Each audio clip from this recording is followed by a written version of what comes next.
When you hear somebody that you admire offer such warm and glowing comments, it's incredibly humbling. But even more humbling is to be standing before you. This is a fabulous event, and I want to say congratulations to Dory and the whole team of folks that made today's event possible. And let's give them a round of applause.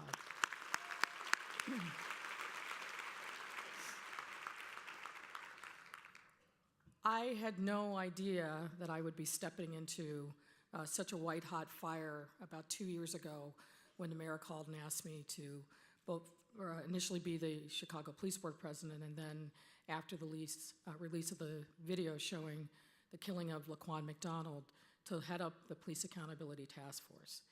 But I feel like the lessons that my mother and my grandmother, who were very humble women, didn't have a lot of education, but gave me the strength to know that I had the ability to make a difference, and the only difference, and the only thing that stood between me and that possibility and that future was me. So if I buckled down and I worked hard, and I focused on what was most important, that we could all come together and work towards solutions.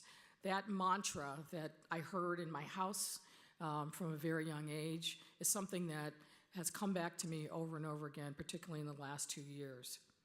We are at an incredible point in our city.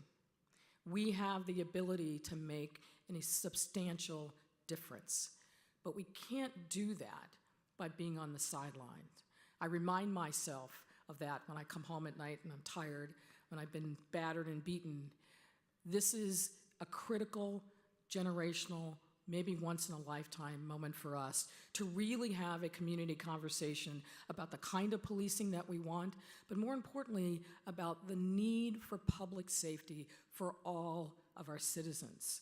We have too many people on the south and the west sides who are literally living in fear, whose mothers and grandmothers and guardians are teaching young children duck and cover before they learn their ABCs. They don't want to come out on a beautiful sunshiny day to enjoy the greatness of this city because of the fear of violence. We've got to turn that around, folks, and we need all of you to take the steps that are necessary in every way that you can to support organizations like the YWCA and a plethora of other organizations across the city who are really making a powerful difference in the lives of our citizens.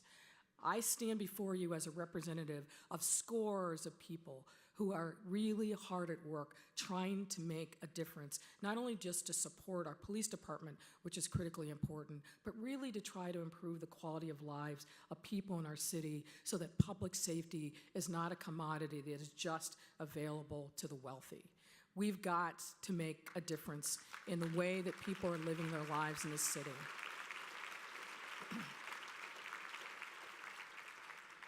It affects all of us. So I hope that you are inspired by this tremendous, tremendous outpouring today to think about what can I do to make a difference. Not all of us can be at the front of the parade. Not all of us can be the person who's making incredible sacrifices, but each of us has something that we can give to really make a difference. And I encourage you to think about it, dig down, and leave here today with a commitment to do just that. Thank you so much for this great honor. It is quite humbling to me. I appreciate that my spouse, who is incredibly supportive, is here. And of course, thank you, Mary. Thank you all.